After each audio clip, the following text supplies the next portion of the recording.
Bom dia, Dr. Paulo Matheus Ciccone, presidente da segunda turma da quarta Câmara da primeira sessão de julgamento do Conselho Administrativo de Recursos Fiscais, o CARF, do Ministério da Economia. Estou declarando abertas as sessões desta quarta-feira, dia 16 de setembro de 2020, dessa turma ordinária, e que serão realizadas em dois períodos, pela manhã e o período vespertino. Eu chamo cada um dos conselheiros presentes para iniciar o bom dia de cada um deles. Conselheiro Marco Rogério Borges, bom dia. Bom dia, senhor presidente. Bom dia, demais conselheiros. Conselheiro Leonardo Luiz Pagano Gonçalves, bom dia. Bom dia, senhor presidente. Bom dia, demais conselheiros. Evandro Corrêa Dias, bom dia. Bom dia, presidente. Bom dia, conselheiros. Bom dia, nossos apoios aí do CARF. Conselheira Júnia Roberta Gouveia Sampaio, bom dia, Júnia. Bom dia a todos.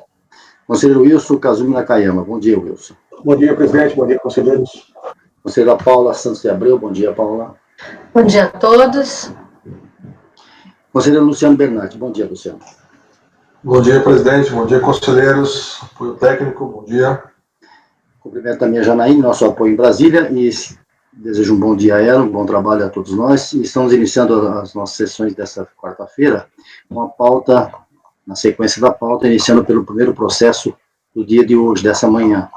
Nós tínhamos alguns processos já no começo, programados e pautados, mas foram retirados de pauta. Então, o primeiro processo que se apresenta para julgamento efetivo é o item 75, relatoria do conselheiro Marco Rogério, a recorrente é Mamboré Comércio. Marco, por favor, seu voto, disponibilize ao relatório ao voto. Estou copiando agora nesse exato momento, presidente, só um pouquinho, que eu tinha me esquecido na primeira hora, mas já está copiando agora. Deve estar disponível em 2 segundos lá. É o item 75, Mamboré Indústria e Comércio de Madeiras Limitada. Quando estiver pronto, pode iniciar. Peço aos demais conselheiros que fechem os microfones, por favor.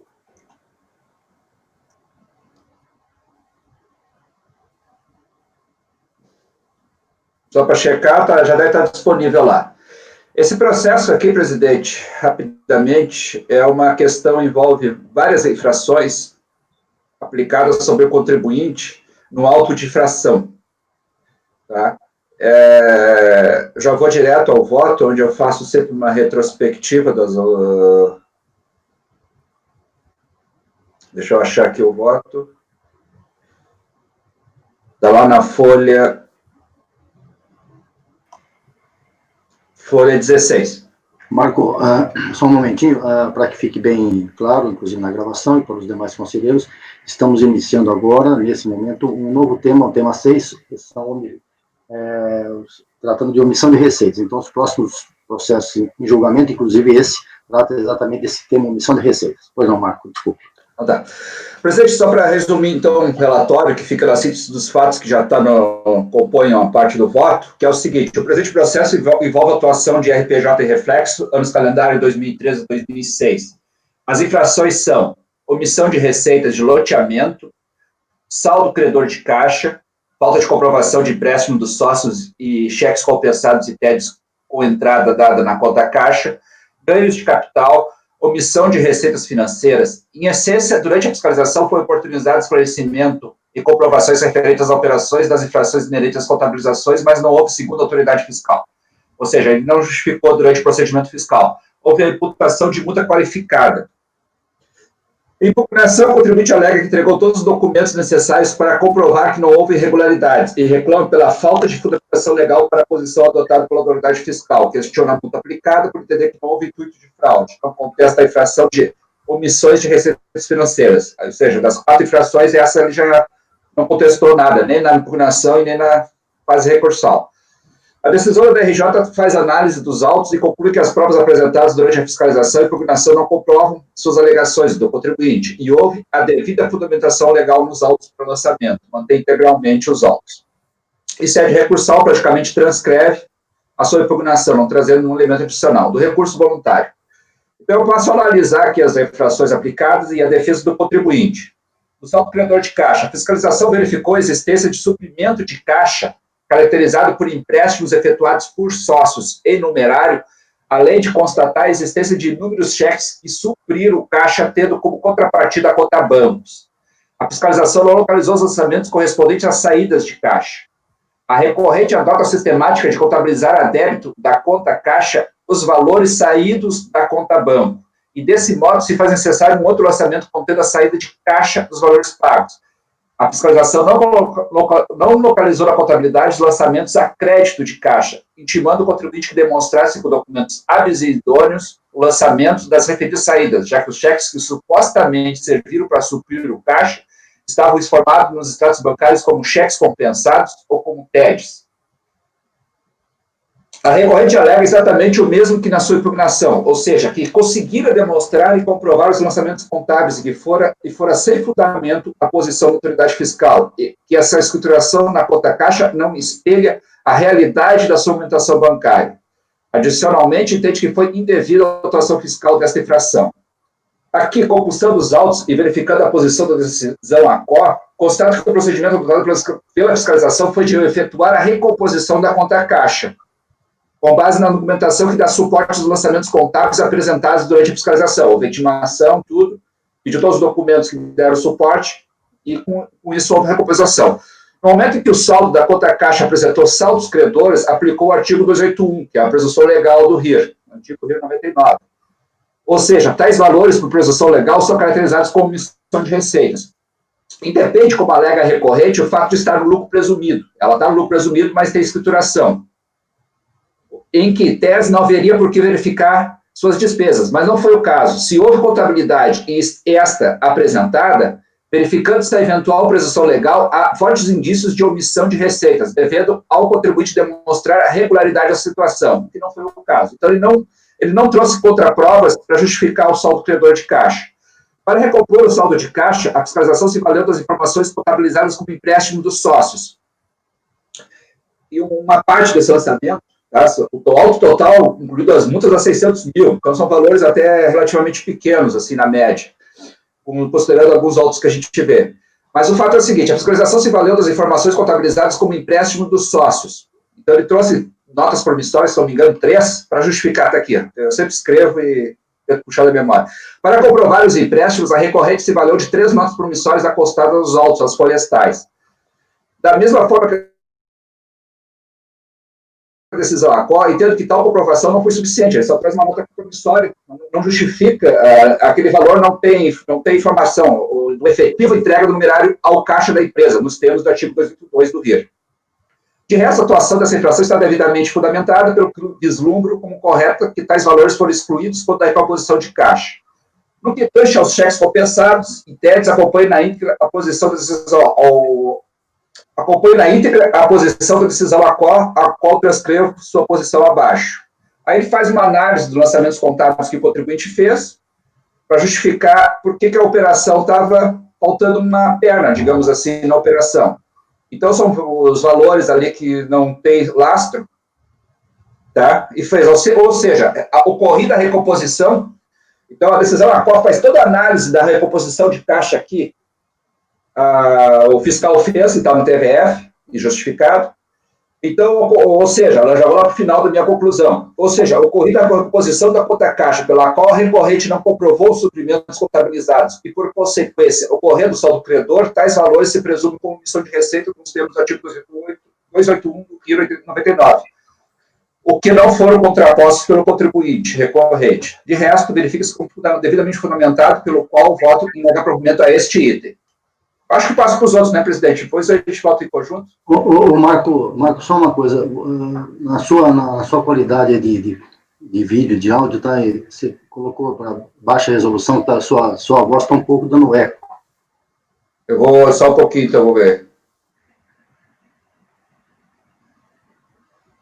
Ok? Ok. E a Paula, não sei se está fora ou não, também. Estou aqui, doutor Paulo. Só tirei a imagem. Perfeito, não, tudo bem. Então pode continuar, Marcos. Omissão de receita. Tem uma omissão de receita de ganho de capital. Quanto a essa infração autuada, a recorrente entende que as provas apresentadas durante a fiscalização e impugnação provariam sua posição e regularidade de oferecimento e imputação. Contudo, os documentos apresentados durante a fiscalização são os mesmos durante a impugnação. São contratos particulares sem estarem corroborados com nenhum outro documento. Como bem observado pela decisão e verificado por este relator, as cópias dos documentos não guardam correlação com os valores e nem com os demais dados, incluindo datas, áreas, nomes, constantes nas DOIs questionadas pela fiscalização. Ou seja, houve uma intimação perguntando das DOIs. O contribuinte traz outros contratos que não se referenciam àquelas DOIs, que serviram de base para a atuação fiscal. Durante o procedimento fiscal, a recorrente tenta demonstrar e provar o custo dos bens, foi intimada a demonstrar e provar o custo dos bens transacionados, o que não fez. Por conseguinte, por falta de comprovação dos elementos relacionados em DOIs e do seu custo, não restou alternativa autuar os valores vendidos como ganho de capital. Então, a parte de ganho de capital também está sendo autuada e eu estou propondo, no meu voto, manter.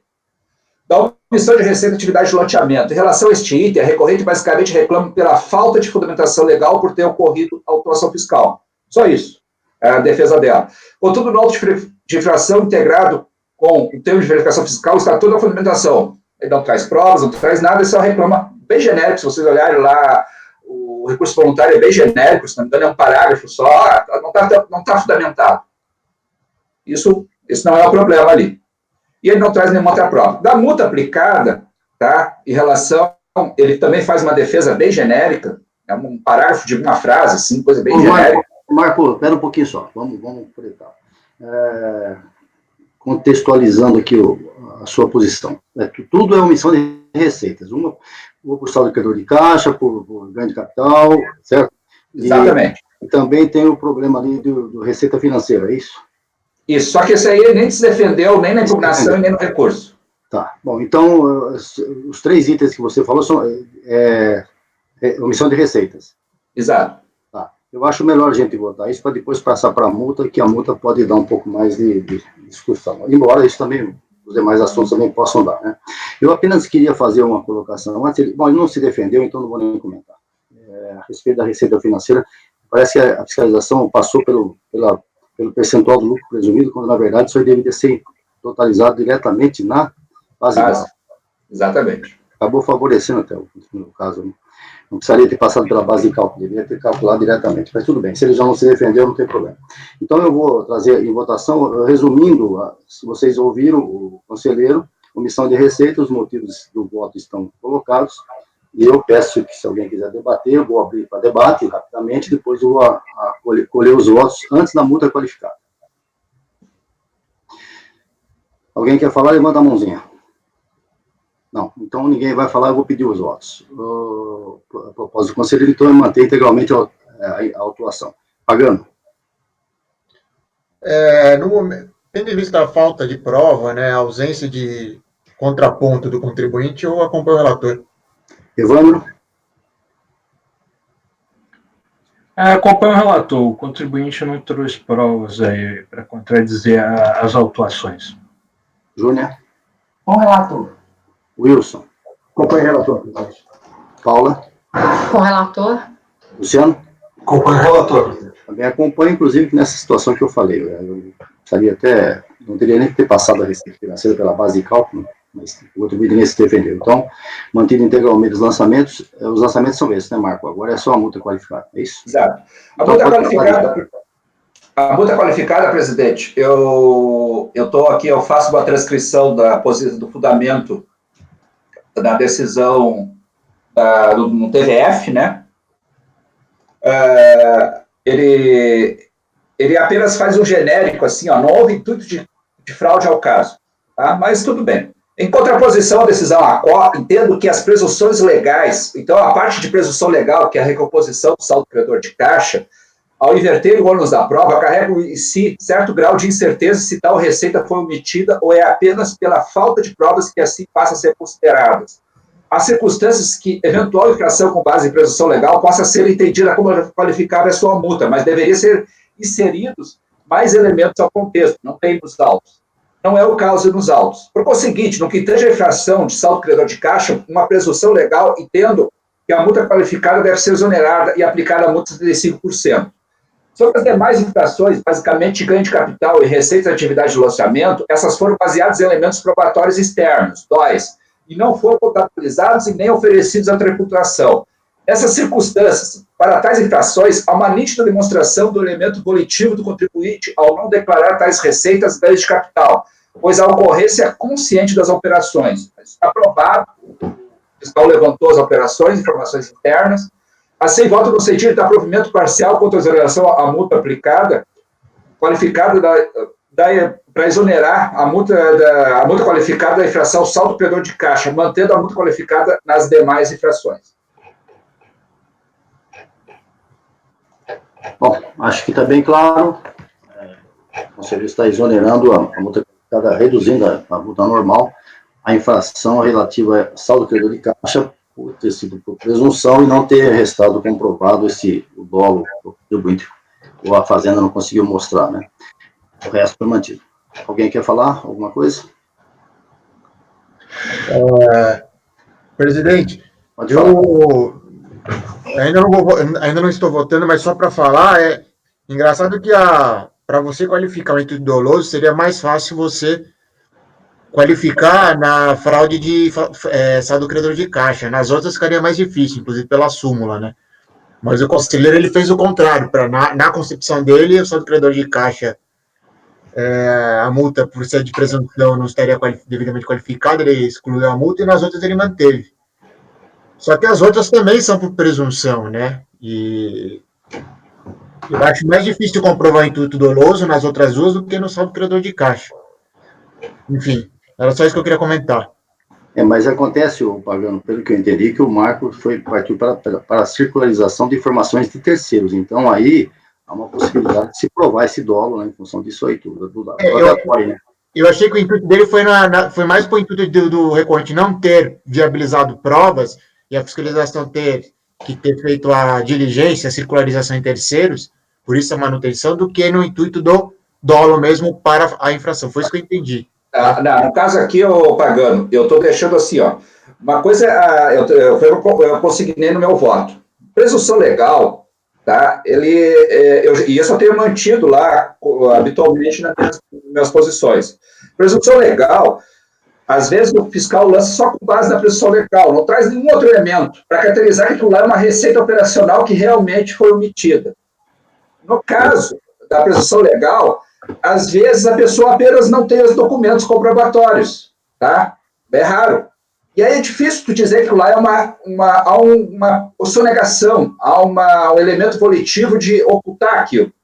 Às vezes ele não tem, perdeu os documentos, ou não quer externar os documentos, ou não é certo. Então esse é o problema da presunção legal. As súmulas do CARF falam lá, simples omissão de receita. Tá? O que é uma simples omissão de receita? É difícil categorizar isso. No caso, as outras infrações, elas estão cabalmente demonstradas. E o contribuinte, tá, ele tem informações, há informações ali que ele sabe que aquilo lá é omissão. Ele deveria ter entregue. Tanto que boa parte das outras infrações são baseadas, aquelas de ganho de capital, em DOIs, ou seja, informações de terceiro. Então, nesse caso, não há dúvidas de que há uma omissão. E ao contribuinte também não haveria dúvidas que ele estava omitido ao não declarar isso. Então, eu acho que nesse caso há um alimento volitivo de omissão de oferecer essas informações, de oferecer esse elemento à tributação. Então, essa é a diferença. Desculpe, eu não vejo essa inversão que tu quis dar no teu raciocínio inicial aí, que as outras seriam presunção, tudo é presunção. Não há presunção aqui.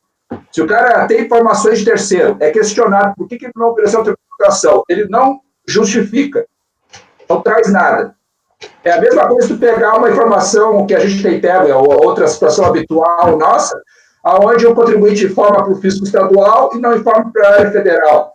É a mesma coisa, está lá e dói. Por que tu não declarou e não apurou esse ganho de capital? Continua sendo uma simples omissão de receita, independentemente de estar devidamente comprovado. Deixa eu fazer uma posição aqui. O Marco, com relação ao saldo credor de caixa, ele foi apurado em função, isso para mim é primordial para feito. Bom, vamos por etapa. A omissão de receita por presunção é válida e a infração está caracterizada e ponto.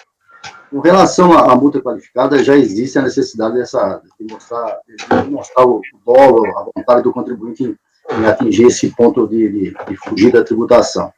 Eu pergunto para você, o saldo credor de caixa, ele foi apurado em função dessa engenharia até bastante singela dos contribuintes, às vezes fazer isso aí, e contabilizar, ao invés de contabilizar diretamente a conta credora, seja banco, seja caixa, fazer essa engenharia de circular banco e caixa, e não tem a contrapartida disso. Foi aí que se apurou o saldo credor de caixa ou não? Exatamente.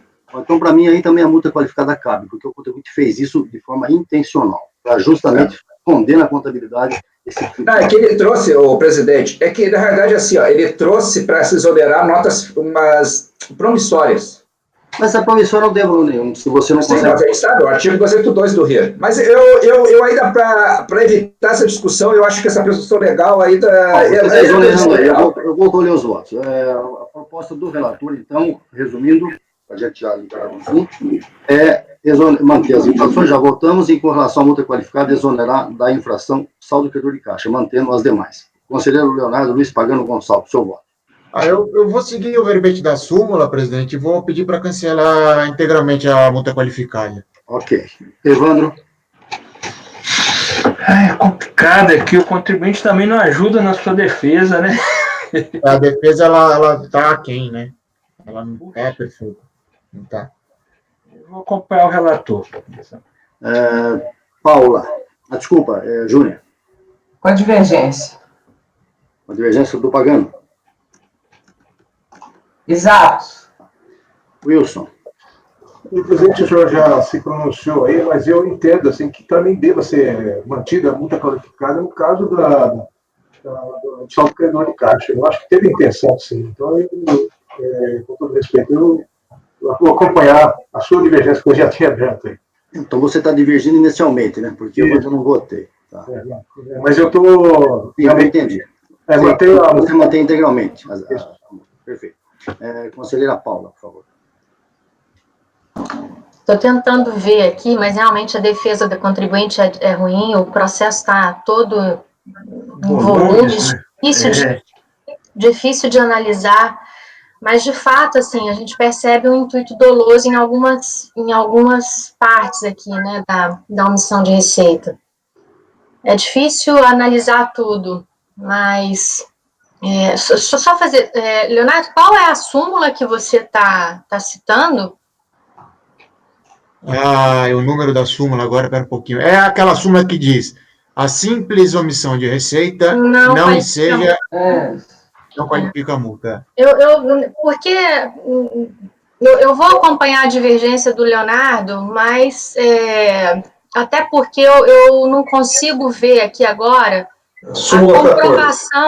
a comprovação exata da fiscalização que houve fraude aqui, né? Mas é uma simples omissão de receita. Então, eu vou acompanhar a divergência do Leonardo. Acho que até caberia aqui também, talvez, uma vista de mesa para a gente poder olhar esses documentos aqui a mais, mas... Você que sabe, quer vista em mesa? Podemos fazer para eu poder... Vista em mesa, o processo volta mais tarde. Deixa eu só fazer uma colocação aqui. Luciano, você que falou a súmula? Sim, não, senhor. A súmula 14. Essa súmula 14, só perguntando porque eu não abri aqui, ela não fala especificamente de depósito bancário, não, né? Não. Não, tá bom. Eu acho que a gente até já usou, já julgamos um processo. Duas súmulas, né, que falam mais ou menos isso, tá bom. Vista em mesa do processo volta daqui a pouco. Acho que vale a pena ver. Continuando, obrigado, Marco, pela relatoria. Agora é sua relatoria, Paula, item 78, referencial transportes. Ok? Peço a todos que disponibilizem os votos na pasta T, como sempre é alertado pelo Marco. Tá? Eles já estão na base, eu só vou abri-lo aqui, o meu.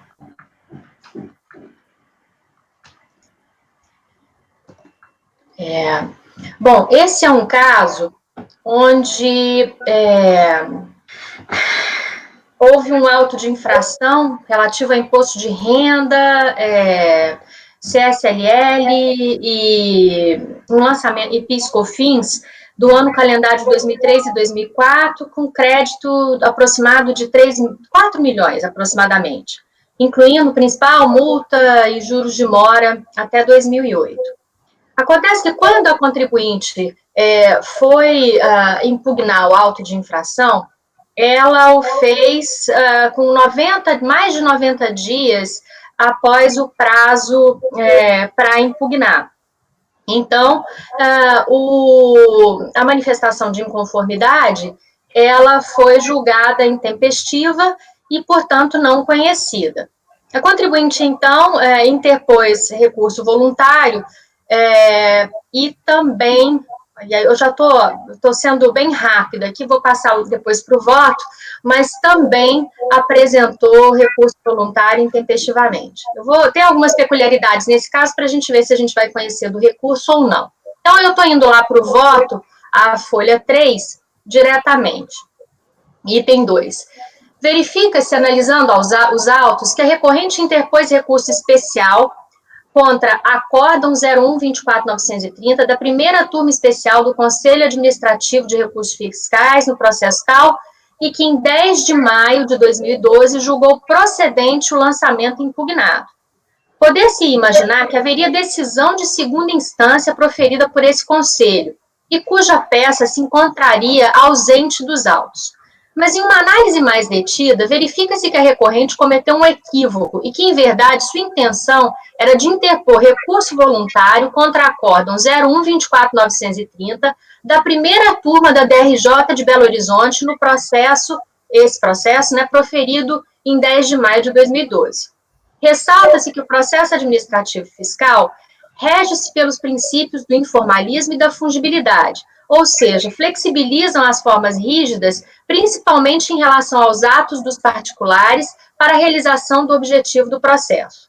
Assim, o mero equívoco da contribuinte em denominar a peça recursal não a invalida e nem é suficiente para seu não conhecimento, desde que atendidos todos os pressupostos recursais do recurso adequado.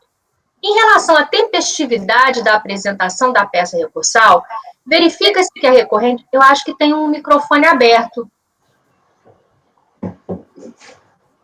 Em relação à tempestividade da apresentação da peça recursal, verifica-se que a recorrente tomou conhecimento do teor do acórdão de manifestação de inconformidade em 15 de 5 de 2012, conforme cópia do AR acostado aos autos, as folhas 66 do volume 2 do processo digitalizado. Em 11 de 6 de 2012, encaminhou petição ao chefe do SECAT na Receita Federal de Manaus, solicitando fosse autorizado o protocolo do recurso voluntário extemporaneamente em substituição àquela petição, em razão de acontecimentos oriundos da maior enchente até a data de hoje, já confirmada do Rio Negro, obrigando o poder público a interditar o prédio onde funciona o mencionado setor. E, com isso, não foi possível o atendimento da solicitação das cópias referentes ao mencionado processo para que o recurso fosse apresentado dentro do prazo legal. Anexou à petição cópia da documentação do DARF pago, bem como formulário de solicitação do conteúdo dos autos. Pois bem, é certo que nos termos do artigo 33, em conjunto com o artigo 5º, ambos do decreto 70.235 de 72, os contribuintes possuem o prazo de 30 dias corridos a partir da data do recebimento do AR, como no caso, ou, se omitida, 15 dias após a data de expedição da intimação, conforme artigo 23, parágrafo 2, inciso 2, do mesmo diploma legal. Isso quer dizer que, em tese, o recurso voluntário apresentado apenas em 15 de 6 de 2012 seria intempestivo.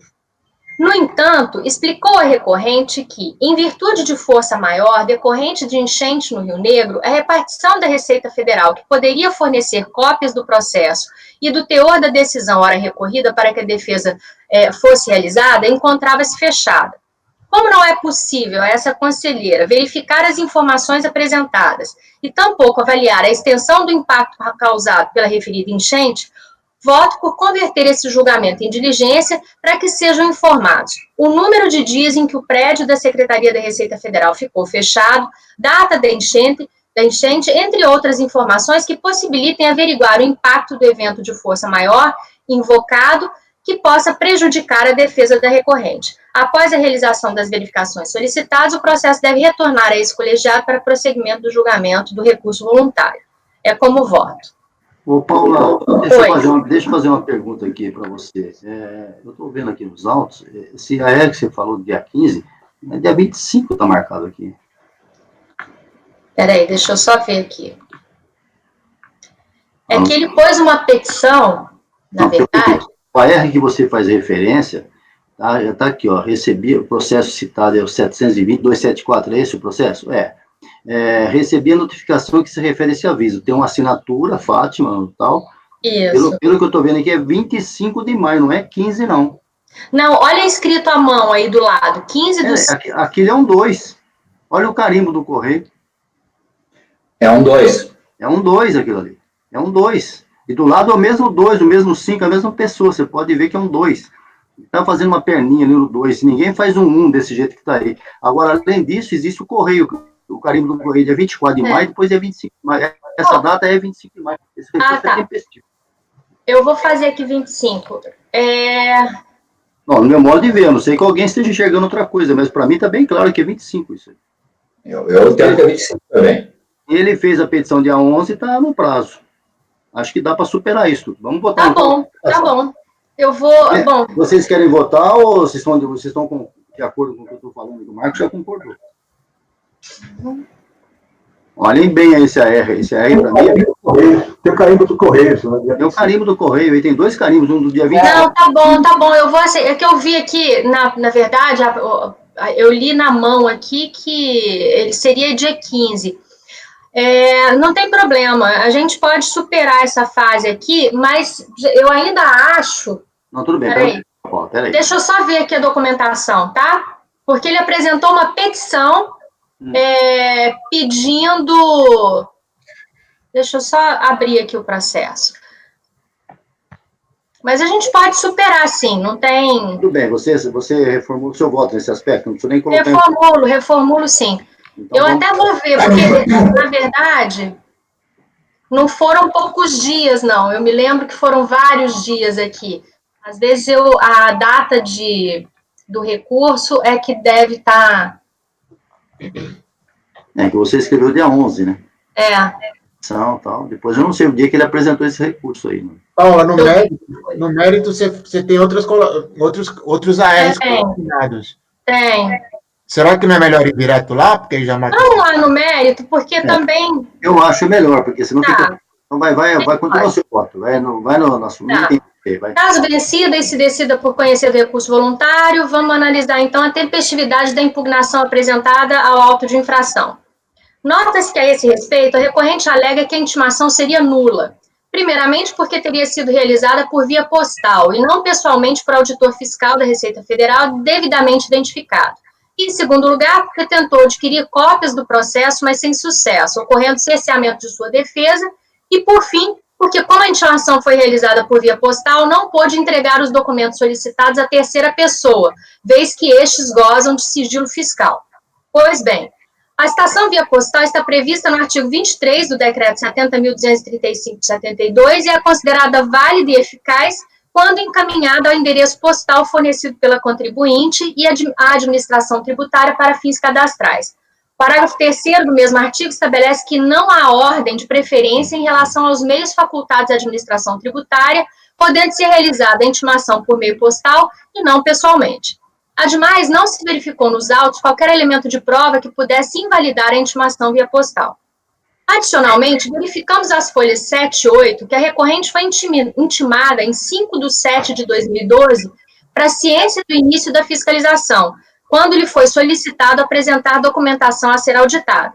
Da mesma forma, verificamos que foi informado a recorrente como e onde deveria entregar a documentação solicitada, conforme se verifica da transcrição de parte do termo de início da fiscalização. Eu copio aí.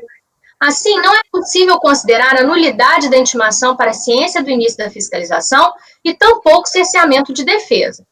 E ainda, que se pudesse considerar a nulidade da fiscalização, o que não é o caso, tal fato deveria ser discutido no decorrer do processo, sendo a impugnação do auto de infração o momento de apresentar tais alegações. Para isso, a recorrente deveria ter apresentado a sua impugnação no prazo legal de 30 dias contados a partir de sua intimação, nos termos do artigo 15 do Decreto 70.235 de 72. Ocorre que a recorrente tomou conhecimento do auto de infração e do termo de verificação fiscal em 1/4 de 2008, conforme se verifica pela cópia dos ARs recebidos às folhas 128 e 129. E aí está 1º de abril. O outro também, tá vendo? Tem 2 ARs aí. O segundo não dá para ler direito, mas o primeiro está bem claro, 1º de abril. Contudo, a recorrente só apresentou sua manifestação de inconformidade em 4/7 de 2008, mais de 90 dias após a data de ciência da lavratura do auto de infração. Por esse motivo, forçoso reconhecer que a manifestação de inconformidade é intempestiva. Portanto, cabe razão ao julgador ACO quando não conheceu da impugnação apresentada pela contribuinte. Ante o exposto, voto por negar provimento do recurso ao recurso voluntário. É como voto. Bom, então, nós superamos aquele aspecto, você recebeu o recurso voluntário, mas está confirmando a intempestividade, ou seja, matéria preclusa, então, nesse caso. Eu só estou vendo aqui a data que ele interpôs o recurso voluntário. Não, realmente, ele apresentou uma petição no dia 11/6 de 2012, pedindo mais tempo. Se a gente considerar, e aí, depois, em 15/6 de 2012, ele apresenta o recurso voluntário, né, que ele chamou de recurso especial. Então, deixa eu ver aqui. Eu vou mudar aqui, então, da tempestividade do recurso para a gente avaliar o mérito, como eu fiz, né? Vou pôr aqui 15. Sim, mas se ele foi intempestivo na impugnação inicial, já precluiu o direito dele aqui. Como é que ele pode apresentar um recurso voluntário agora? É isso que eu ia questionar. Eu acho que não é caso, aqui é discussão de conhecimento. Não, mas tem, Ciccone, tem um artigo específico do decreto 72. Claro, que manda que o CAB se manifeste, mas porque que não é possível falar que se ele não fez nada lá na DRF, da RJ, como é que ele vai fazer agora?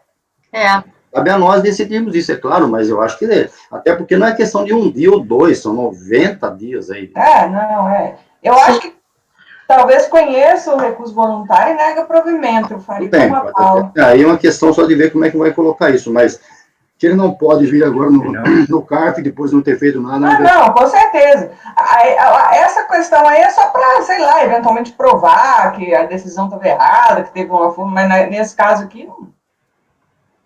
Bom, então, Paulo, faz a sua proposta final. Conhecer e negar... então eu vou conhecer do recurso e negar provimento. Alguém quer se manifestar? Pagando, votando. Com a relatora. Evandro? Com a relatora.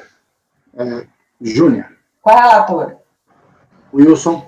Acompanha a relatora. Esqueci do Marco. Marco, esqueci do você, cara. Desculpe. Acompanha. Desculpa, voltando para o Marco. O Wilson acompanhou, o Luciano? Acompanha a relatora. Também acompanha por unanimidade, conhecer o recurso e no mérito negar provimento. Não tem condição, né? Realmente. Qual o número, gente, desse aí? Desculpa. O quê? Qual é o número da pauta? 78.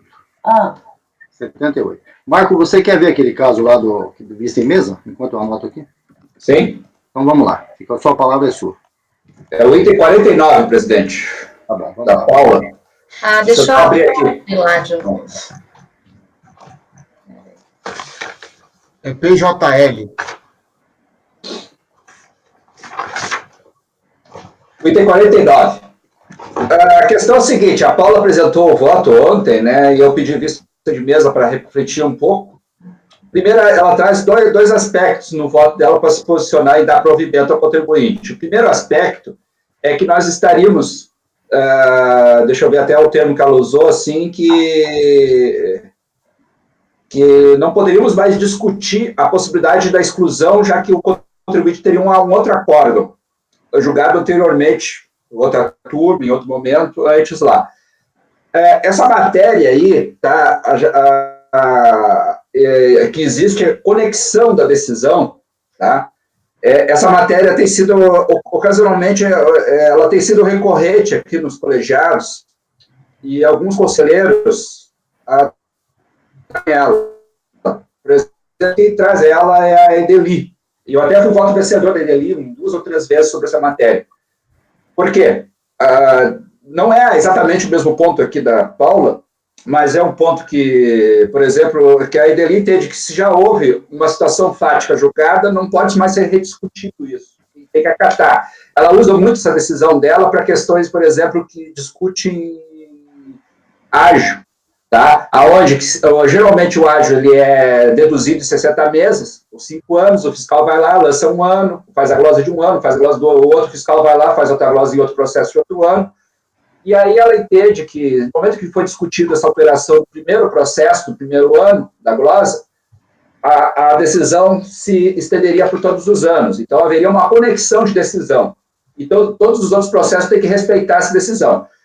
Só que essa decisão, essa é uma posição da Edeli, mas pouca gente acata ela, acho que eu conheço praticamente a Edeli, ela tem sempre sido voto vencida nessa matéria. E eu fiz até um voto vencedor. Então, ontem mesmo eu estava comentando, né, o direito é dinâmico, o presidente já comentou do metamorfose ambulante. Então, na realidade, eu entendo que, excetuando os casos, eu estou com o meu voto vencedor aberto aqui dos casos da Edeli, né? Então, eu trago justamente essa posição que o direito é dinâmico, no momento que há trazido para um outro julgador, um outro órgão julgador, sendo constituído em outro processo, não havendo uma vinculação direta dos fatos ao mesmo período, etc., etc., há a possibilidade, sim, de ser rediscutido. Tá? Então, não nos vincula, então não existe vinculação de órgão julgador a outra decisão de outro órgão julgador, excetuando aqueles casos previstos em lei, que são os repetitivos da STF, da STJ ou as súmulas do CARF. Então, nesse caso, nesse primeiro aspecto aí, tá, eu entendo que essa outra decisão do outro acordo não deve ser acolhida por esse mérito, por essa questão. Tá? Não existe essa interlexão. Então, até vou citar aqui uma parte, né? Com todas as vênias, ainda que se verifique a identidade das razões de fato e de direito, é imperioso admitir que efetivamente não deve haver qualquer vinculação entre os julgados. Ou seja, os processos são independentes se eles são trazidos em momentos diferentes para órgãos julgadores diferentes. Então, nesse caso, nessa parte da premissa do primeiro ponto do voto dela, eu divirjo. Outro aspecto do voto, eu já vou deixar encerrar tudo, Paulo, por favor. Outro aspecto, tá, eu fiz uma análise aqui da jurisprudência, e realmente, até a gente julgou um caso do Luciano, agora em agosto, né, Luciano, sobre uma diligência que retornou sobre esse tipo de atividade aí de manutenção de equipamentos. Eu olhei as provas aqui dos autos, e até é um processo que veio de uma representação, e até eu anotei aqui, deixa eu ver o que eu anotei aqui. Isso aqui veio de uma representação fiscal, ou seja, um fiscal lá do INSS fez a representação e entendeu que aquela atividade de manutenção de ar-condicionado era vedada e fez a representação. Houve a aprovação da ADE. Então, considerando a representação fiscal para a exclusão do Simples Federal, em que se centrou na questão da recorrente ser prestadora de serviços de instalação e manutenção de aparelho de ar-condicionado, e trazendo atos fiscais que não aprofundam a extensão dessa atividade, o cerne da representação e o cerne da DOE é que ele, por fazer atividade de instalação de ar-condicionado, não aprofundou a extensão disso, seria equiparado à atividade de engenharia e entraria naquela vedação lá do inciso 13. Só que, entendo que não houve prova cabal da atividade de engenheiro, tá? Isso tem jurisprudência tranquila, até na nossa turma, e na Câmara Superior, e a Paula trouxe isso na segunda parte do voto dela. Então, pela premissa do segundo aspecto do voto dela, eu vou acompanhar ela. Então, eu vou acompanhar pelas conclusões, né? Eu já manifestando o meu voto aqui. Tá mudo. Paula, antes de começar a falar mais alguma coisa, dá uma resumida no que você concluiu no seu voto. Qual é a sua proposta? Assim, na verdade, é por dar provimento e manter a contribuinte no Simples, pelos dois motivos aí que o Marco já disse. Primeiro, porque já há uma decisão do próprio CARF, há alguns anos anteriores, admitindo que eles não prestavam serviços de engenharia e mantiveram o contribuinte no Simples. E também porque não foi provado que eles realmente usavam ou exerciam atividades de engenharia, mas simplesmente de instalação e manutenção de ar-condicionado. Mas o meu ponto aqui, e é quanto à divergência do Marco, né, de não aceitar uma decisão anterior proferida pelo próprio CARF sobre a mesma matéria, é que, se a gente considerar como válida essa possibilidade, imaginem vocês a seguinte situação. O contribuinte, ele como é o caso, né, ele é excluído do Simples por exercer determinada atividade que é considerada vedada. Aí ele se defende no processo administrativo e o próprio CARF define, não, essa atividade não é vedada e você pode continuar exercendo, você continua no Simples. Aí, depois, no ano seguinte, a fiscalização vai lá e o autua pela mesma situação e o exclui do Simples pela mesma situação. Aí ele vai recorrer para o CARF vai dar uma nova decisão dizendo que aquela atividade não é vedada. E o ano que vem a fiscalização de novo e diz, autua porque você está exercendo atividade vedada. Isso não faz sentido. Se a gente admitir que essa mesma situação fática pode ensejar várias autuações posteriores, a gente, então, admite que o trabalho do CARF não vale nada. Porque ela não vai vincular. Posso falar, presidente? Claro. Eu acho que é exatamente o contrário, Paula, porque você está pensando na situação em que a decisão é favorável. Mas imagina, você tem um ano calendário, e aí chega no CARF, tá? E a decisão nós temos, vamos dizer, para o ano 1, 2 e 3. 3 atuações. Nenhuma delas chegou no CARF. Tá? Aí a autuação do ano 1 chega no CARF. E na autuação do ano 1, o contribuinte perde. Ok? Eu não posso falar que isso vai gerar efeitos para os processos posteriores, na minha opinião, dentro do CARF. Até porque aí você tiraria a razão de existir da Câmara Superior. Por quê? Porque aí você vem num primeiro momento, tem uma decisão que foi para a nossa turma, e foi negativa. Só que aí outra vai para a turma lá do Fernando e é positiva. Com isso, você tem a divergência entre as turmas e que vai ser a questão de direito futuramente classificada na Câmara Superior. Mas isso é diferente. Eu concordo com o Marcos. Não existe. Se o fato gerador é distinto, a gente não pode dar o efeito, por mais que isso às vezes possa parecer, mas eu acho que é da dinâmica do processo. A gente não pode dar o efeito de coisa julgada. Não, porque você está pensando no efeito de coisa julgada no momento em que ela é boa, mas ela pode ser o contrário também. Não. A gente não está falando aqui de fato gerador, a gente está falando da mesma situação fática, da mesma. Então, não é que eu estou julgando aqui um ágio, como o Marco trouxe, um ágio que foi formado hoje, e depois eu estou formando um ágio no ano que vem. Não é isso que a gente está dizendo. As questões, nós julgamos de ágio, eu lembro muito bem, que era exatamente o mesmo trabalho fiscal. E, portanto, exatamente a mesma operação. Essa operação gerou o aproveitamento do ágio por vários anos. E, por consequência, várias autuações, mas a operação em si era a mesma. Não, entendeu? Tudo bem, e uma turma decidiu de um jeito, outra turma eventualmente vai decidir do outro, e quem vai resolver a Câmara Superior. Sim, nesse ponto, claro, mas aí você tem 2 tributos diferentes, 2 fatos geradores diferentes, e você dá mesmo que a operação seja a mesma. Nesse caso, a gente está discutindo uma situação de exclusão do simples fática. Ora, se a gente pensa... Paula, mas os exercícios, o que eu estou tentando te colocar é o seguinte, os exercícios são distintos. Não é você... Uma coisa eu concordo com você, se nós estivermos falando do mesmo ano da autuação originária, aí eu não tenho dúvida, tem coisa julgada. Porque aquele ano, aquele fato gerador já foi analisado. Mas me parece, aí se eu estiver errado, você me corrija, que são exercícios distintos. Sim, os efeitos são de momentos diferentes, o intervalo obviamente eu concordo com a decisão, mas já até adiantando, assim como o Marcos, em relação a essa parte da coisa julgada, eu também acompanho pelas conclusões.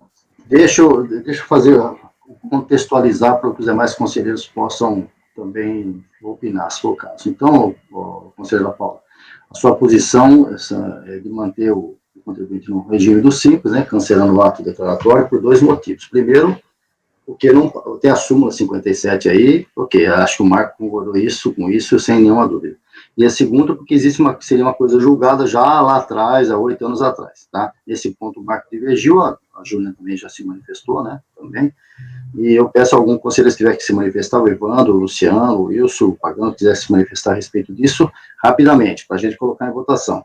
Mas eu já alerto desde já que os efeitos são os mesmos, porque se você está excluindo praticamente o contribuinte até pela fato de atividade dele ser possível, então, acho que os efeitos finais aqui nós estamos mais uma discussão semântica do que propriamente de praticidade, mas de qualquer maneira, Evandro, sua palavra. Presidente, essa questão já foi, acho que até talvez com a configuração anterior de conselheiros, mas discutimos isso de forma exaustiva na questão do ágio, né?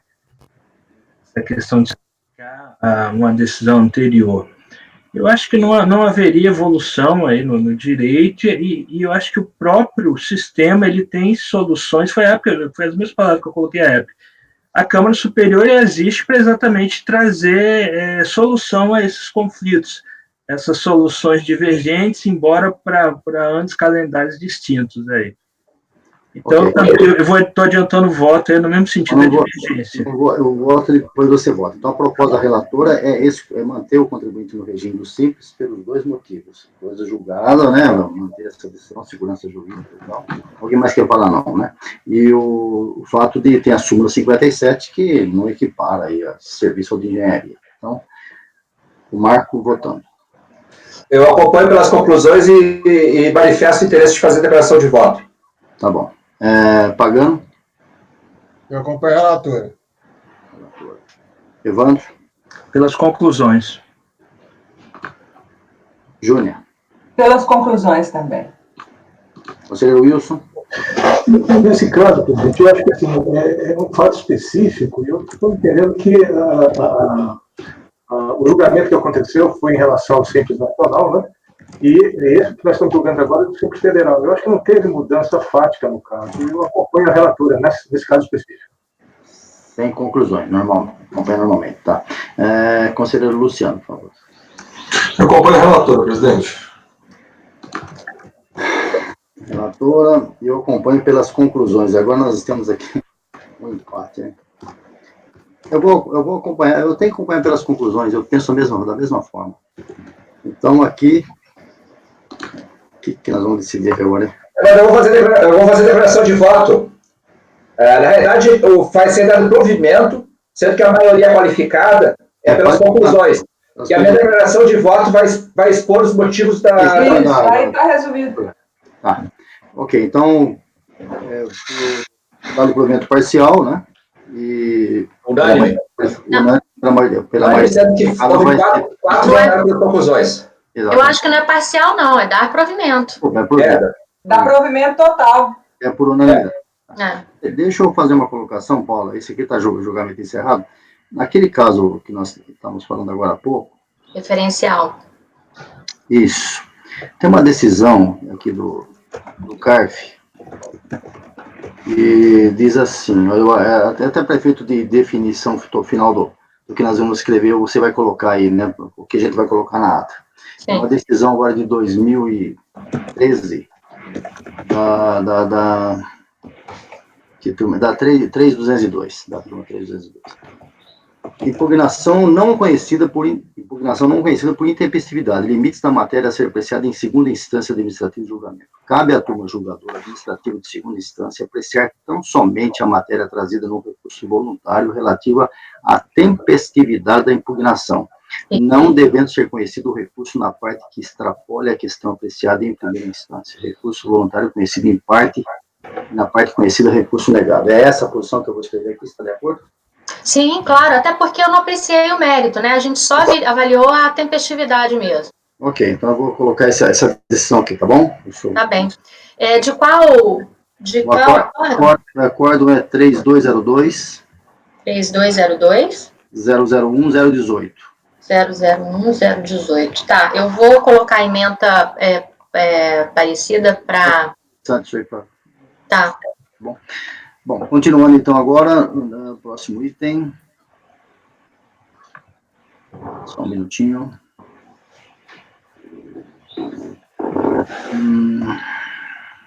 Paula, é sua também. Qual é? É o item 80. Ah. Confederação Nacional dos Trabalhadores do Comércio. Ah, tá. Já está aí também na pauta. Peço aos demais que fechem os microfones, porque tem dado uma certa interferência.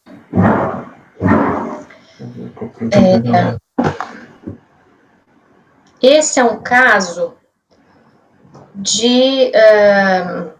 deixa eu só lembrar aqui. Deixa eu ver. No voto. Sim. Esse é um caso de multa isolada lavrada contra recorrente em razão da falta de recolhimento de imposto de renda retido na fonte sobre rendimentos do trabalho assalariado no período de janeiro de 2007 a dezembro de 2008. Se vocês quiserem ir para o voto diretamente, na folha 7, eu vou fazer tem algumas preliminares que ele suscita e depois eu adentro na avaliação do mérito.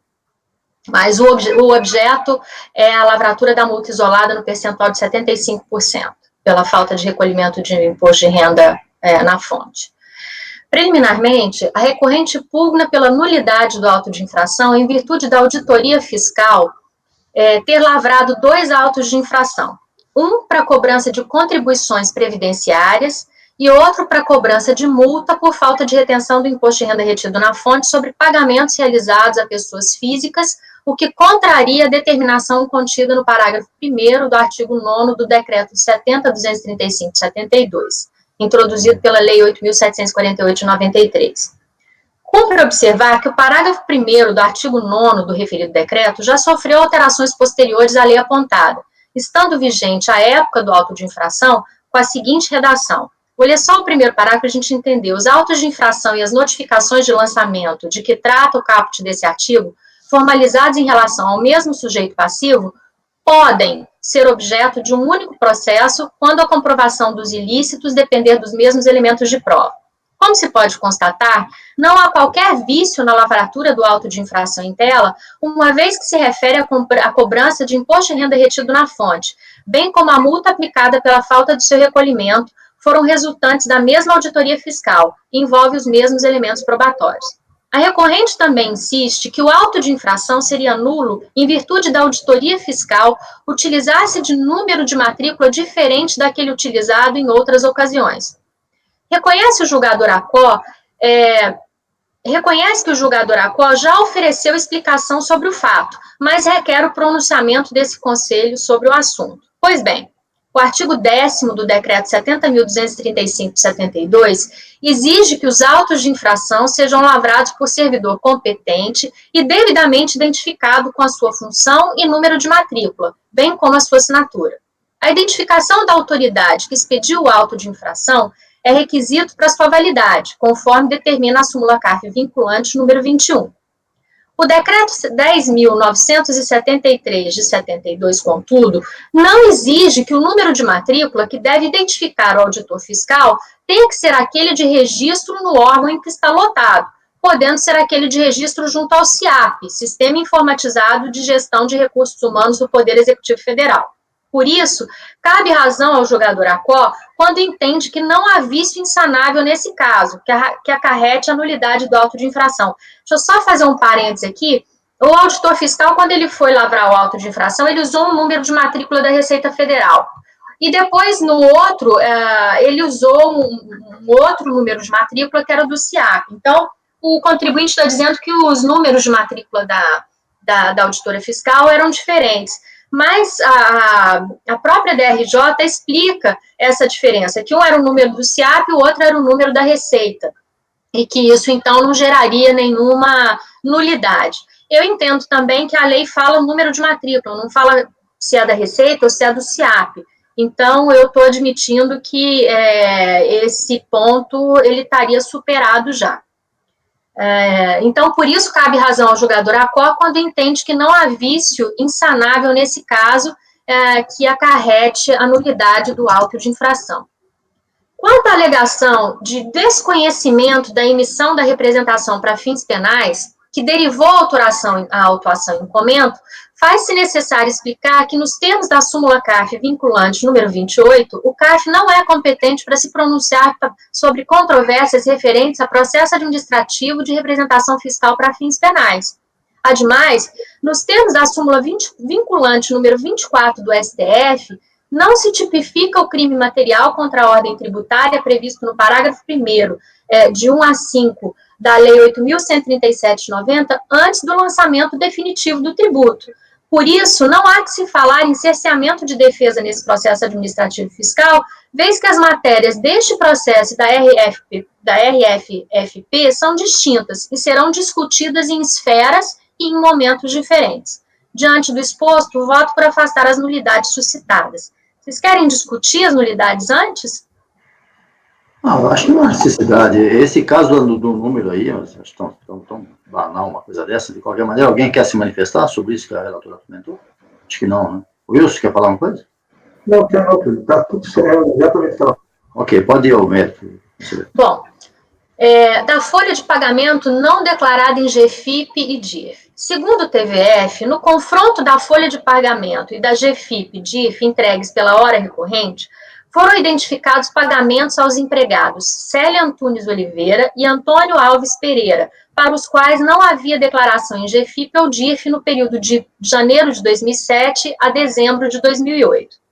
No mesmo sentido, o julgador ACOR, ao cotejar as informações do relatório fiscal e da planilha elaborada às folhas 335 a 340, com as remunerações declaradas na folha de pagamento e GFIP para os beneficiários em questão, encontrou rendimentos adicionais que não foram ofertados à tributação e que correspondiam exatamente aos valores lançados pela autoridade fiscal. Em seu recurso voluntário, a recorrente limita-se a alegar que houve equívoco na apuração desses valores, sem, contudo, demonstrá-los, repetindo exatamente o trecho de sua impugnação. Sobre essa matéria, portanto, não há como acolher as alegações da recorrente. Diárias. Alega também a recorrente que as diárias pagas a diretores em valores superiores a 50% de sua remuneração, bem como diárias pagas a pessoas físicas sem vínculo com a CNTT, seriam decorrentes de custeio com transporte e alimentação para participação em reuniões do Conselho de Representantes. Tais desembolsos, previstos no Estatuto da entidade, não significariam aumento patrimonial, vez que os delegados não estão a prestar serviços à recorrente, mas sim estariam exercendo um poder-dever no cumprimento de seus mandatos e a indenização seria devida pelo deslocamento de sua residência, vez que não oferem remuneração pelo trabalho. De certo que, de acordo com o artigo 39 do RIR de 99, as despesas com diárias não são computadas como rendimento bruto para fins de tributação. No entanto, faz-se necessário avaliar a legislação de regência do imposto de renda retido na fonte para verificar se, 1. O pagamento de valores superiores a 50% da remuneração do beneficiário pode ser considerado diária, e 2. Se é possível o pagamento de diárias a beneficiários sem vínculo com o contribuinte.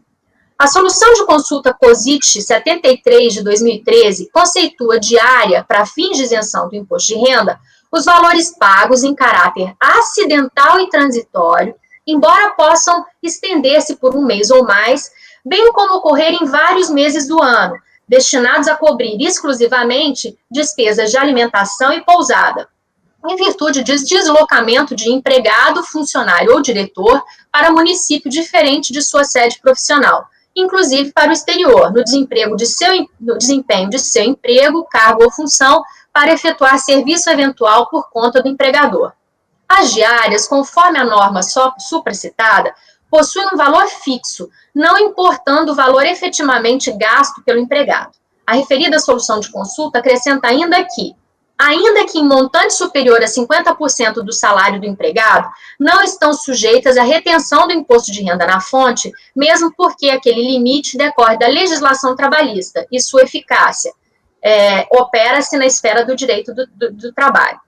Nesse sentido, não resta dúvida que não há limite de 50% do salário do empregado para que a diária seja considerada como rendimento não tributável no caso do imposto de renda retido na fonte. Ocorre que, ao analisar o termo de verificação fiscal, as folhas 326 a 334, observa-se que tal limite foi utilizado para cálculo da contribuição previdenciária devida e não para cálculo do imposto de renda retido na fonte, como se verifica em verbis. Aí eu trago parte do trecho. Logo, vejo que não assiste razão na reclamação da recorrente sobre essa questão. Quanto à incidência do imposto de renda retido na fonte sobre diárias pagas a beneficiários sem vínculo com a recorrente, a COSIT número 73 de 2013 esclarece que, só um ponto, no ponto anterior, o alto é imposto de renda, tá? E aí o contribuinte estava discutindo, trazendo esses argumentos como se o lançamento tivesse sido feito de imposto de renda, mas não houve no auto de infração lançamento nesse caso, só de contribuição previdenciária. Paula? Oi. Posso fazer uma pergunta aqui? Claro, pode ser. Qual que era o valor das diárias? Eu tenho que olhar aqui. Não, tudo bem, então. Eu vou verificar aqui. Eu achei que... Tá. Deve ter aí no relatório, tá? O relatório deve trazer. Eu posso olhar depois para você. Quanto à incidência do imposto de renda retido na fonte sobre diárias pagas a beneficiários sem vínculo com o recorrente, a COSIT número 73 de 2013 esclarece que a Lei 7.713 de 88, ao dar um novo tratamento tributário aos rendimentos percebidos por pessoas físicas, elencou como isentas do imposto de renda as diárias destinadas exclusivamente ao pagamento de despesas de alimentação e pousada por serviço eventual realizado em município diferente da sede do trabalho. Considerando que dispõe a legislação tributária e tendo em vista a isenção do imposto de renda de pessoa física, a pessoa jurídica deverá observar na concessão de diárias o seguinte: que as diárias não visem indenizar gastos com pessoas sem vínculo empregatício. Assim, não é possível considerar como diária os valores pagos por pessoas jurídicas a pessoas físicas com as quais não exista vínculo trabalhista. Ainda que tal hipótese fosse possível, a recorrente não trouxe aos autos qualquer comprovação que o evento que teria ensejado o pagamento das diárias ocorreu, como, por exemplo, comprovantes com despesas com deslocamento, passagens aéreas, traslados, entre outros, a convocação dos delegados sindicais para participarem da reunião, atas da referida reunião ou qualquer outro elemento probatório que confirmasse o alegado. Ainda sobre essa questão, cabe salientar que o argumento da recorrente de que as diárias pagas a esses delegados não representam remuneração por prestação de serviços, mas sim uma indenização pelo fato de terem que se deslocar de suas cidades, pois não auferem pagamentos, não as socorre. Isso porque o artigo 38 do Rio de 99 deixa claro que a tributação independe da denominação dos rendimentos, títulos ou direitos. Aí eu não vou ler o restante do artigo 38 do Rio. Dessa forma, não cabe reforma o auto de infração quando assim fundamentado. Cabe observar que diárias de viagem são quantias pagas a empregados de natureza indenizatória em razão de o trabalhador ter que suportar gastos de viagens e manutenção por força de seu contrato de trabalho. Portanto, tendo em vista que a CNTT não comprovou as despesas com diárias conforme exposto acima, os pagamentos foram considerados remunerações pagas a contribuintes individuais, rendimento do trabalho sem vínculo empregatício. Dessa forma, entendo também não caber reforma ou auto de infração quando assim fundamentado. Número 3. Pagamento de contribuinte individual não declarado em GFIP e DIF. A fiscalização constatou que a recorrente pagou a Sebastião Donizete Machado valores escriturados como despesas de transporte e alimentação no período analisado, mas que, em virtude da falta de comprovação do alegado, considerou os pagamentos realizados como rendimento do trabalho sem vínculo empregatício nos termos do artigo 628 do RIA. Em sua defesa, a recorrente repete literalmente os mesmos argumentos anteriormente apresentados, de que o senhor Sebastião foi cedido à recorrente pelo Sindicato dos Empregados do Comércio do Estado de Goiás, sem ônus, e que os pagamentos são realizados em face do desconforto do deslocamento, mais a ajuda de custo para transporte e alimentação. Ressalta-se que a recorrente não se dignou a trazer qualquer indício de prova que pudesse comprovar o alegado, como contrato de cessão ou qualquer outro documento que a socorresse. Daí que é forçoso reconhecer que não cabe reparo o auto de infração. Custeio estatutário. Na análise da conta contábil número tal, custeio estatutário, a fiscalização verificou que a recorrente efetuou pagamentos de despesas particulares dos senhores José Carlos Ferretti Schulte, José Augusto da Silva Filho e do presidente Antônio Alves de Almeida, que não estariam relacionadas à sua atividade laboral, tais como gastos com farmácias, drogarias, perfumarias, lojas de departamento e calçados. Pagamentos de despesas com cartões de crédito em nome do senhor José Carlos Ferretti Schulte e do senhor Antônio Alves de Almeida. Depósitos em contas de poupança e conta corrente. Gastos com supermercados, mercearias, restaurantes e assemelhados. Gasto com combustíveis e pedágios. Sobre essa questão, a recorrente apenas discorre sobre a posição relevante da liderança sindical que exerce um mandato outorgado pela categoria para conduzir e representar os trabalhos das negociações coletivas. De certo, que não há como negar a importância do papel desses líderes, eleitos com a confiança da maioria de sua classe para representá-los e gerir com moralidade a receita derivada das contribuições sindicais que mantém os sindicatos e suas confederações. Destaca-se que o dirigente sindical é também gestor de recursos de caráter público, estando sujeito ao controle da legalidade, moralidade e finalidade de seus atos. Além disso, é importante ainda lembrar que a sujeição ao princípio da moralidade representa condição fundamental para o exercício de qualquer atividade, não importa qual seja, e não sendo exclusiva a pessoas que exerçam mandato, cargo ou função pública. Melhor dizendo, o agir moral representa o esteio para o convívio em sociedade. Nessa esteira, deve-se ressaltar que, ainda que o Estatuto da Recorrente traga cláusula específica que regula o conceito, o custeio de despesas do presidente, tesoureiro e secretário, tal cláusula deve ser interpretada à luz dos princípios supracitados. Dito isso, é surpreendente que a recorrente venha, em sede de recurso voluntário, defender-se dizendo que o pagamento de compras de roupas e calçados, depósito em conta poupança e conta corrente, bem como gastos em perfumes, são despesas relativas com o desempenho do mandato.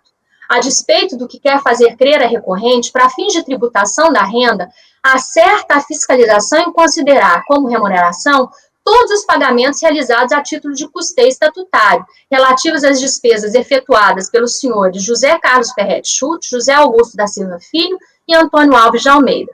Por força do artigo 43 do CTN, todo rendimento, produto do capital, ou trabalho, ou da combinação de ambos, que representar acréscimo patrimonial, independentemente da denominação que receber, terá incidência do imposto de renda, com exceção das situações previstas no artigo 39 do RIA, como já mencionado. Da multa.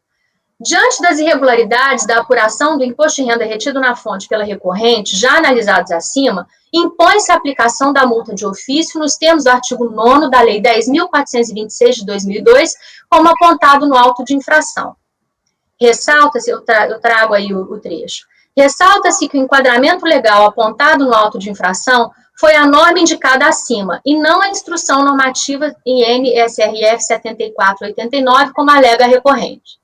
Adicionalmente, a recorrente alega que o imposto devido indicado na planilha imposto de renda não retido na fonte, sobre qual foi calculada a multa isolada no percentual de 75%, foi apurada maior, em razão da não dedução da contribuição previdenciária para definição da base de cálculo.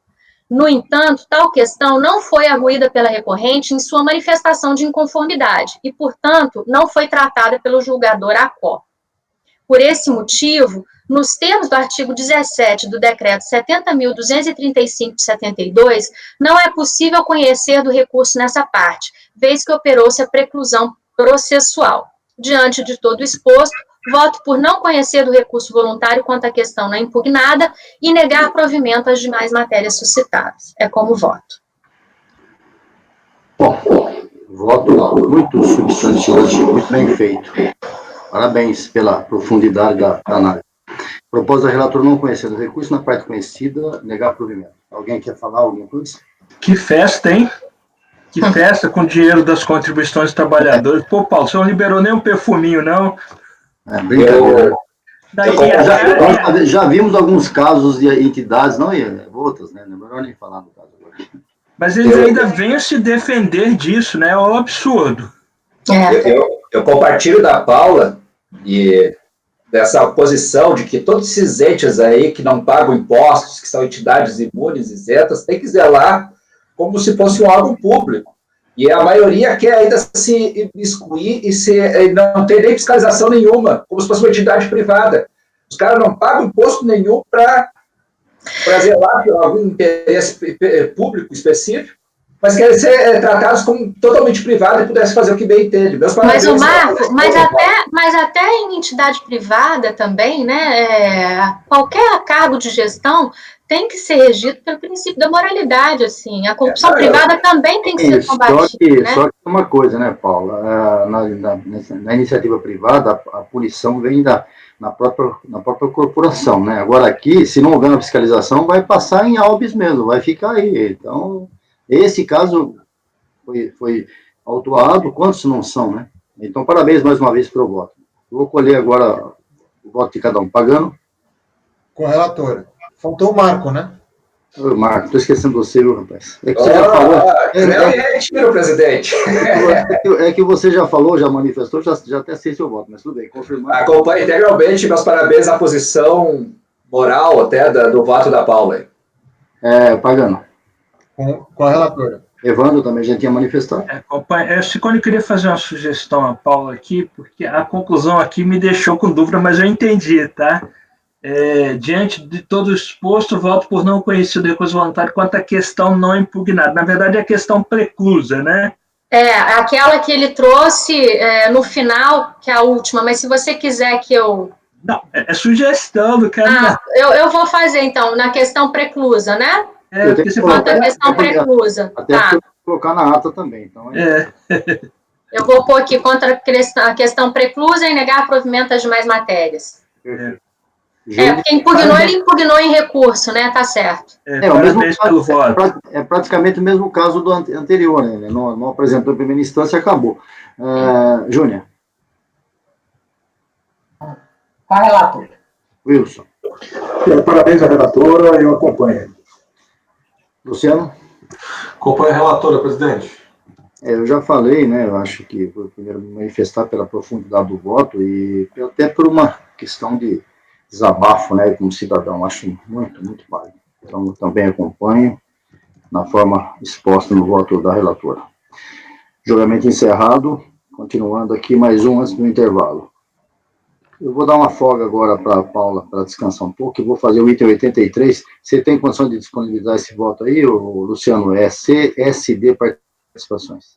Já está à disposição, presidente. Então, vamos ver esse voto, para dar uma folga para a Paula, item 83. Depois faremos o intervalo. Isto. Vamos lá, então. Vou só posicionar ele aqui. Aí. Bom, trata-se de um recurso voluntário. Ele foi interposto em razão da negativa da DRJ para cancelar uma multa por falta de apresentação de DIMOB. Com atraso de 12 meses. A multa foi no valor de R$60 mil, R$5 mil por mês. Foram 12 meses. Na impugnação, o contribuinte apresenta os seguintes argumentos em síntese. Trata-se de uma pessoa jurídica que tem como objeto o aluguel de imóveis próprios. Havia uma interpretação própria que a legislação, de que ela não seria obrigada a entregar a declaração, né, essa interpretação da legislação. Contudo, ela percebeu que, depois das alterações trazidas pela IN 69406, ela deveria, então, fazer a entrega, só que a entrega ocorreu atrasada, né, com atraso de 12 meses.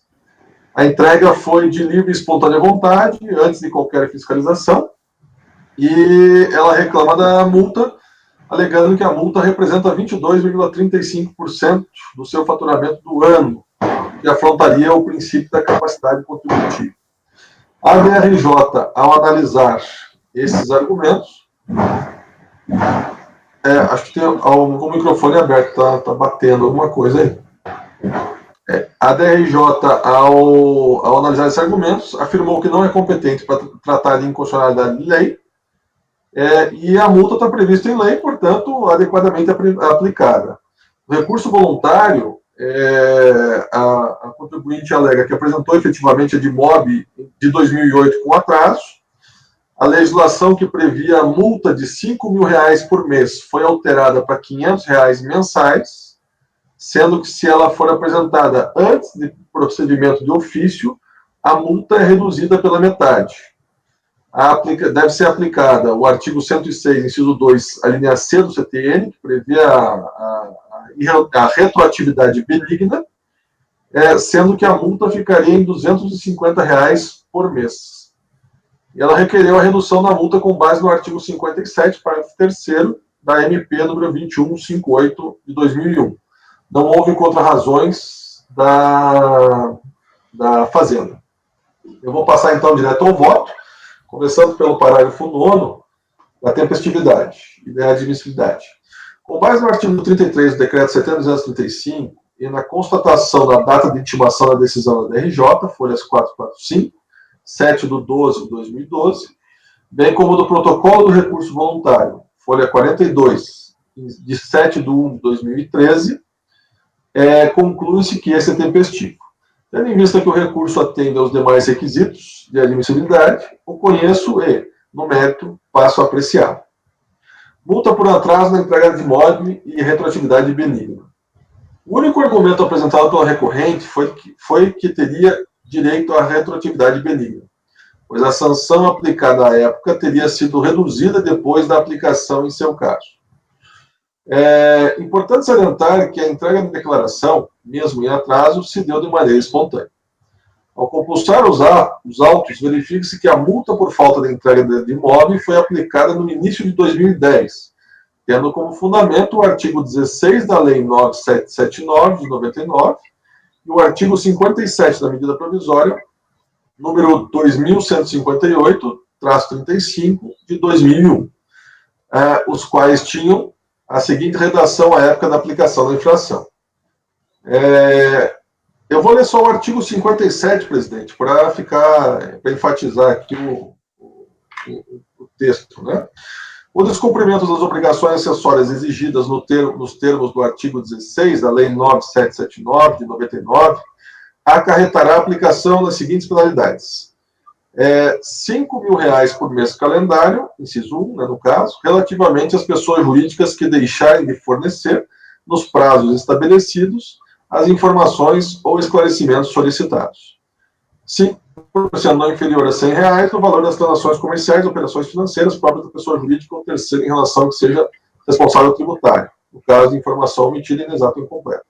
Parágrafo único. Nas hipóteses de pessoa jurídica, optando pelo simples, os valores e o percentual referidos nesse artigo serão reduzidos em 70%.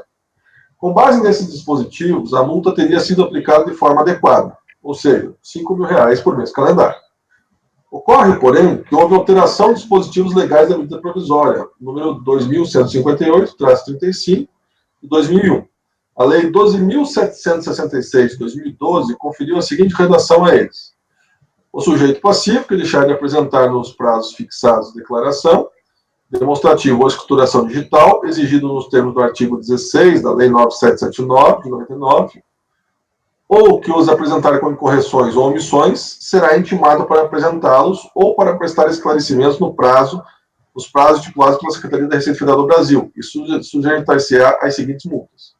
Por apresentação extemporânea, R$500 por mês calendário ou fração, relativamente às pessoas jurídicas que, na última declaração apresentada, tenham apurado o lucro presumido. B. R$1.500 por mês calendário ou fração, relativamente às pessoas jurídicas que, na última declaração apresentada, tenham apresentado lucro real ou tenham optado pelo auto-arbitramento. Parágrafo 3º. A multa prevista no inciso 1 será reduzida à metade quando a declaração demonstrativa ou escrituração digital for apresentada após o prazo, mas antes de qualquer procedimento de ofício. É possível perceber que a nova redação, que entrou em vigor em 28/12/2012, mitigou a multa em casos de não entrega de declarações que sejam exigíveis com base no artigo 16 da Lei 9.799/99, de R$ 5.000 para R$ 500, para pessoas que tenham apurado lucro presumido na última declaração. A alteração inseriu ainda o parágrafo 3º no artigo 57, o qual dispõe que a multa deveria ser reduzida à metade no caso de declaração ser entregue fora do prazo, mas antes de qualquer procedimento de ofício. Tendo em vista que o artigo 106, inciso 2, a linha C do CTN, prevê que a lei que comine penalidade menos severa, que é prevista na lei vigente ao tempo da sua prática, deve ser aplicada a ato ou fato pretérito, desde que não definitivamente julgado, e que nesse sentido esta turma já se manifestou, conforme transcrição da emenda abaixo, devem, portanto, os dispositivos do artigo 57 da medida provisória, número 2158/35/2001, com as alterações promovidas pela Lei 12.766/2012, serem aplicadas ao presente caso. Na verdade, aqui eu já vou fazer uma observação em relação aqui, que eu fiz uma alteração e já aviso. Aí eu trago aqui a decisão feita, que foi um julgado, inclusive, relatado pela conselheira Paula, né? E a parte final. É importante ressaltar que, ao longo do tempo, houve as alterações promovidas pela Lei 12.766, de 2012, as quais vigoraram por quase um ano, e pela Lei 12.873, de 2013, lei que conferiu a redação atual ao artigo 57 da medida provisória, número 2.158/35, 2001. Entende-se que devem ser aplicadas as alterações mais benéficas ao contribuinte, ainda que anteriores à atual redação, dependendo do enquadramento da contribuinte. Tal entendimento está de acordo com o artigo 106 do CTN, bem como na Constituição da República.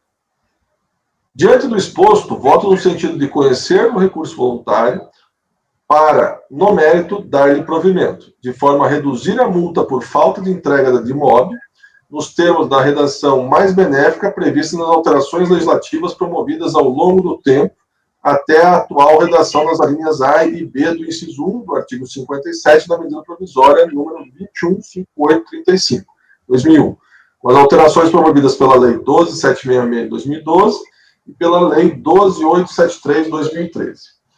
Por que eu quero fazer uma observação aqui? O artigo 57 da medida provisória, 2.158, ele foi alterado duas vezes. Ele foi alterado pela Lei 12.766, de 2012, e pela Lei 12.873, de 2013. O fato é que a contribuinte alega que ela era tributada pelo lucro presumido. Só que ela não traz comprovação disso nos autos, e isso me deixou dúvidas. Por isso que eu deixei em aberto, porque, na verdade, as alterações promovidas por essas duas leis, elas mudam de acordo com o tipo da tributação, no primeiro caso, e se a pessoa jurídica ela é nova ou antiga, né, no segundo caso.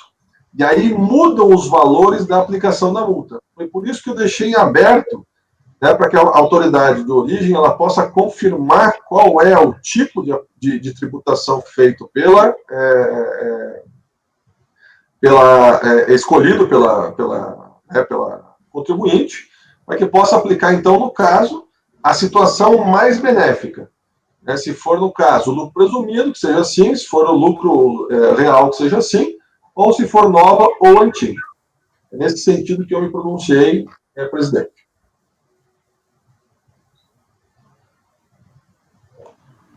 Muito bem.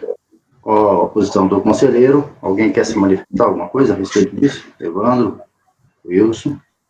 Eu abri o processo aqui, tem a declaração da IPJ dele, não? E é presumido.